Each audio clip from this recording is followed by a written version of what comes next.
Hello everyone, welcome to its Shiksha time channel.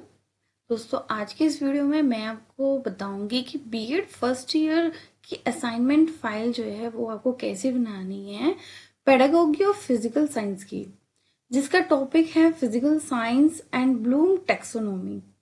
तो जो लोग बीएड फर्स्ट ईयर की फाइल बनाना चाहते हैं फिजिकल साइंस की, तो वो इस वीडियो को लास्ट तक जरूर देखें।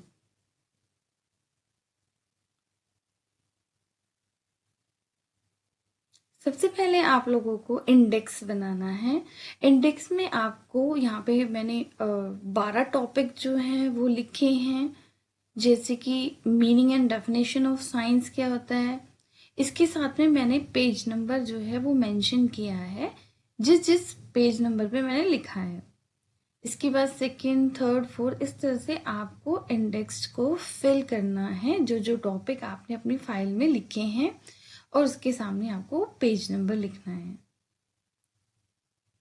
इसके बाद हम नेक्स्ट चलते हैं। पेज नंबर 1 पे मैंने लिखा है meaning and definition of science, यानी कि अलग अलग साइंटिस्ट ने साइंस को डिफाइन किया है अपने अकॉर्डिंग। तो यहाँ पे मैंने सबके अकॉर्डिंग साइंस की डेफिनेशन को जो लिखा है, जैसे कि APEID ने 1983 में साइंस को डिफाइन किया है। उसके बाद आइंस्टाइन ने डिफाइन किया है, ग्रिस ने के अकॉर्डिंग उसने अपने डिफाइन किया है। इसके बाद साइंस मैन पावर प्रोजेक्ट ने साइंस को डेफिनेशन जो है वो दी है, तो हमें सबकी डेफिनेशन जो है वो लिखनी है। इसके बाद हमें कोलंबिया डिक्शनरी में जो साइंस को डिफाइन किया है वो हमें लिखना है। इसके बाद आता है मीनिंग ऑफ फिजिकल साइंस, यानी कि फिजिकल साइंस का मतलब क्या है वो हमें लिखना है। फिजिकल साइंस को दो कैटेगरी में यहाँ पे डिवाइड किया है। एक है लाइफ साइंसेस, जिसे हम बायोलॉजिकल साइंस भी बोलते हैं। सेकेंड है फिजिकल साइंस। तो हमें फर्स्ट लिखना है, पहले लाइफ साइंसेस के बारे में लिखना है। आई होप कि आपको ये वीडियो अच्छे से क्लियरली दिख रहा होगा। लाइफ साइंस को लिखने के बाद इसमें हमें फिर लिखना है फिजिकल साइंस। फिजिकल साइंस के बारे में हमें लिखना है, और फिजिकल साइंस जो है वो भी डिवाइड होती है 2 पार्ट्स में। इसके अंदर फिजिक्स आ जाती है और केमिस्ट्री आ जाती है। तो हमें फिजिक्स और केमिस्ट्री को अच्छे से डिफाइन करना है, और फिजिकल साइंस जो है वो कॉम्बिनेशन होता है केमिस्ट्री और फिजिक्स का। इसके बाद आता है nature and characteristics of physical science, यानी कि फिजिकल साइंस का क्या नेचर है, उसके क्या करेक्टरिस्टिक्स हैं, वो हमें यहाँ पे पॉइंट वाइज लिखना है। आप वीडियो को रोक कर ये पॉइंट्स लिख सकते हैं। आप पॉज करके ये पॉइंट्स जो हैं वो एक एक करके लिख लीजिएगा अपनी फाइल में। इसके बाद आता है importance of physical science. Physical science का क्या इम्पोर्टेंस है, उसकी क्या वैल्यूज हैं, वो यहाँ पे मैंने लिखी हैं। फर्स्ट वाला पॉइंट आ जाता है इंटेलेक्चुअल वैल्यू क्या होते हैं फिजिकल साइंस में। उसके बाद आता है यूटिलिटेरियन वैल्यू। उसके बाद आता है डिसिप्लिनरी वैल्यूज। लास्ट में हमारा ये है वोकेशनल वैल्यूज, फोर्थ पॉइंट। इसके बाद आता है aesthetic value. Then moral values क्या क्या होते हैं फिजिकल साइंस में, और सोशल वैल्यू क्या होते हैं, ये हमें पॉइंट वाइज लिखना है।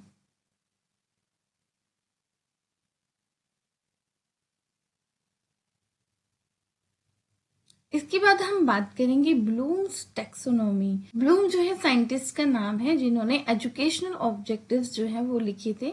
यहाँ पे हमें सबसे पहले मीनिंग ऑफ टैक्सोनॉमी ये बताना है कि क्या होता है। इसके बाद हमें ब्लूम्स टैक्सोनॉमी को डिफाइन करता है। इस 3 मॉडल्स होते हैं वो हमें आगे लिखने हैं।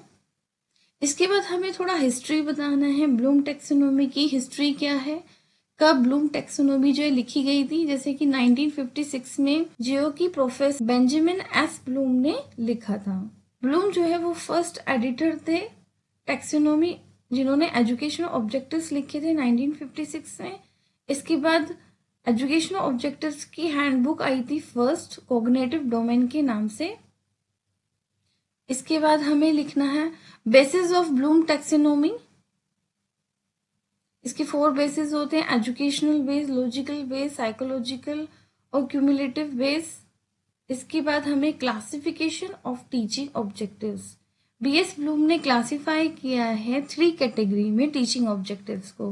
पहला कैटेगरी है कोग्निटिव डोमेन, जो कि नॉलेज बेस्ड है।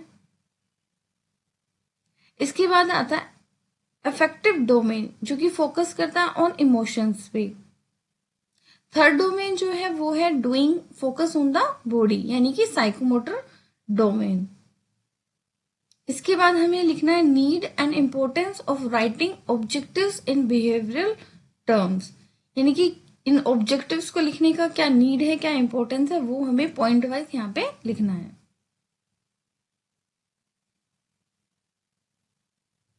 टेक्सोनॉमी ऑफ टीचिंग ऑब्जेक्टिव्स, ये 3 डोमेन्स में डिवाइड किया है टीचिंग ऑब्जेक्टिव्स को, कोग्निटिव, अफेक्टिव और साइकोमोटिव। यहाँ पे साइंटिस्ट के नाम दिए गए हैं। कोग्निटिव डोमेन जो है बीएस ब्लूम ने राइट किया था, और अफेक्टिव डोमेन जो है वो क्रथवाल और ब्लूम एंड मार्सिया ने किया था।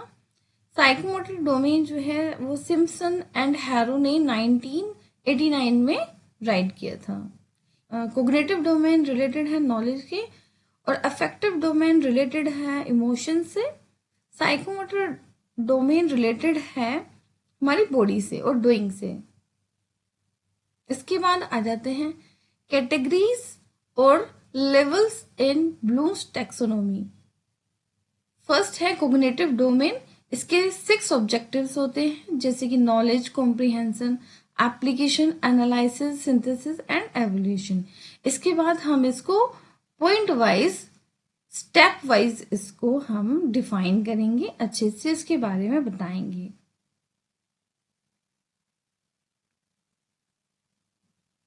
इसके बाद हमने इसको फिर से क्लासिफाई किया है, वो हमने यहाँ पे लिखा है, आप देख सकते हैं। एनालिसिस को फिर से क्लासिफाई किया है, उसके बाद सिंथेसिस को क्लासिफाई किया है। ये सब आपको लिखना है अपनी फाइल में। लास्ट पॉइंट होता है एवोल्यूशन, और उसको क्लासिफाई किया है 2 टर्म्स में। इसके बाद आता है Bloom taxonomy of education objectives in affective domain. Affective domain में कितने ऑब्जेक्टिव्स हैं? 5 ऑब्जेक्टिव्स है, receiving, responding, valuing, organisation and characterising.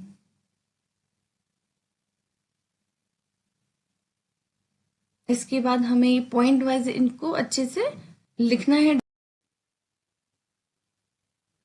Valuing, organising को, characterisation by a value.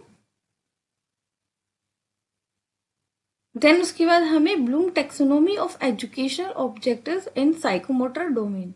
Psychomotor domain में 5 ऑब्जेक्टिव्स होते हैं, imitation, manipulation, precision, articulation and naturalisation. तो इस तरह से हमें अच्छे से इसको डिफाइन करना है और इसका डायग्राम बनाना है।